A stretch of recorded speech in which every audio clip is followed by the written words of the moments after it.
Bapak, Ibu, dan mahasiswa sekalian, saya Supriyanto Pawiro dari kelompok bidang ilmu fisika medis dan biofisika, Departemen Fisika FMKUI, akan menyampaikan informasi pendidikan akademik, profesi, dan riset yang kami lakukan. Kelompok bidang fisika medis dan biofisika itu berada di bawah naungan Departemen Fisika FMKUI yang terdiri dari 4 kelompok, yaitu fisika radioterapi, fisika radiologi diagnostik dan intervensional, kelompok fisika kedokteran nuklir, dan kelompok biofisika. Selain kegiatan akademik, kami juga mengelola kegiatan Ventura di bawah naungan Lembaga Sains Terapan FMKUI dan Center for Medical Physics and Biophysics yang melakukan kegiatan layanan uji kesesuaian pesawat sinergik radiologi diagnostik dan intervensional untuk rumah sakit di Indonesia dan juga pendidikan dan pelatihan keprofesian. Di kelompok bidang ilmu fisika medis dan biofisika, kami mempunyai 7 staf tetap dan 1 tambahan emeritus guru besar, yaitu Profesor Jarwani, dengan komposisi 3 orang di bidang fisika radioterapi, yaitu saya sendiri, Pak Twiseno Kuncoro Siono, dan Pak Barazi. Sedangkan di bidang radiologi diagnostik ada Bu Kristina Wigati dan ada Pak Lumandai Manubis. Dan di bidang fisika kedokteran nuklir ada Pak Denny Hardiansah. Dan untuk kelompok bidang biofisika, khususnya biosensor dan biomaterial, itu ada Ibu Nur Leli.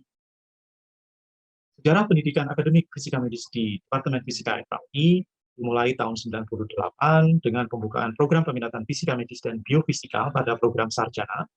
Dilanjutkan pada tahun 2002 program peminatan fisika medis dan pada magister ilmu fisika, dan program ini kemudian akan berubah atau sudah berubah menjadi program magister fisika medis pada tahun 2020 lalu, dan pada tahun 2017 program peminatan fisika medis pada doktor ilmu fisika kita juga buka.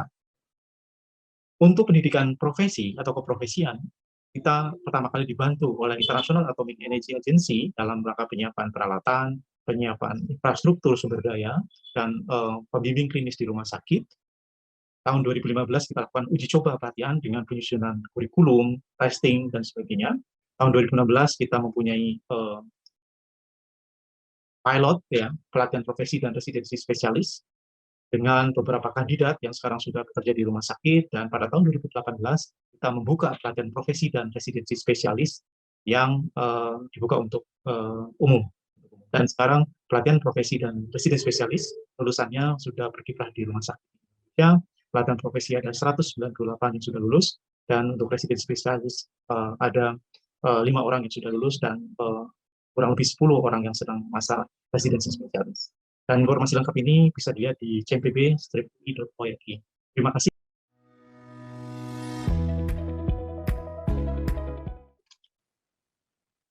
Saat ini, topik penelitian radioterapi meliputi dosimetri radioterapi, proteksi radiasi di radioterapi, treatment planning system atau TPS, kemudian analisis teknik radioterapi terkini meliputi intensity modulated radioterapi atau MRT, volume modulated arc therapy atau VMAT, kemudian image guided radioterapi IGRT, dan juga proton terapi.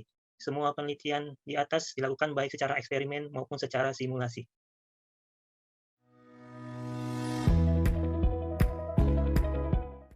Baik, untuk bidang fisika medik, radiologi diagnostik, dan intervensional, kita banyak berkonsentrasi ke 3 fokus utama, yaitu QC, tool development, dan dosimetri.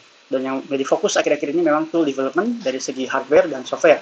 Dari segi hardware, kami mengembangkan banyak Phantom, dan itu dimulai dari studi materialnya, desain, produksi, dan tes dari Phantom tersebut untuk pengujiannya. Lalu untuk software, kami mengembangkan banyak software yang membantu fisika medik di lapangan untuk bisa mengkuantifikasi image quality. Dan juga untuk aplikasi dari artificial intelligence, kami banyak membuat aplikasi di mana dapat melakukan denoising dari citra medis. Dan pada awal pandemi, kami berkontribusi untuk membuat software deteksi COVID-19 dari chest X-ray. Ini dibantu, setiap riset kami banyak dibantu oleh partner kami dari luar maupun dalam negeri, hingga menghasilkan banyak publikasi ilmiah yang diharapkan terus bertambah. Dan jika ingin bergabung dengan tim kami, maka staf yang berkonsentrasi di bidang ini adalah saya sendiri, Ibu Kristina Wigati, dan juga Ibu Profesor Jarwani sebagai pembina kami. Berikut ini adalah penjelasan tentang topik penelitian di grup penelitian kedokteran nuklir, fisika medis, dan biofisika Departemen Fisika Universitas Indonesia.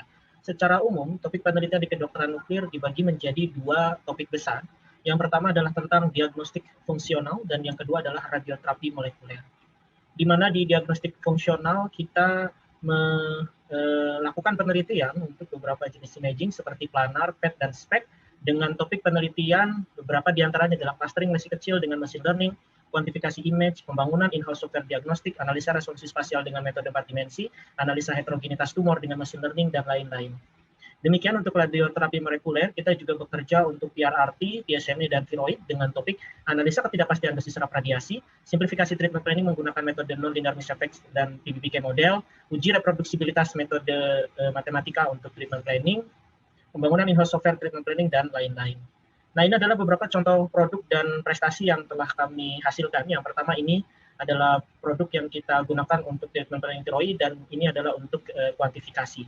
Dan beberapa prestasi yang kita peroleh adalah abstrak internasional terbaik pada seminar SNMMI USA tahun 2017-2021, dan presentasi terbaik di iSmart 2021 dan ICSPMB 2020, dan lain-lain. Adapun anggota grup penelitian KN ini adalah Dr. S.C. Hum Deni Hardiansyah, Intan A.S. Mukmina MSI, dan Profesor Jarwani S. Sucoko.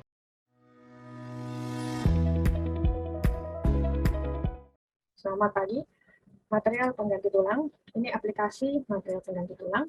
Penelitian pada lab Biofisika adalah mensintesis dipastikan kalsium fosfat sebagai material pengganti tulang menggunakan metode sintering pada suhu 800 derajat sampai 1300 derajat selama 8-10 jam. Penelitian yang baru saja dilakukan adalah menggunakan microwave untuk mensintesis material pengganti tulang, uji toksisitas pada material pengganti tulang, dan hasil uji perendaman selama 7 hari dalam larutan yang mirip dengan larutan tubuh manusia. Kemudian penelitian yang sedang dikerjakan adalah mensintesis material pengganti tulang. Demikian, terima kasih.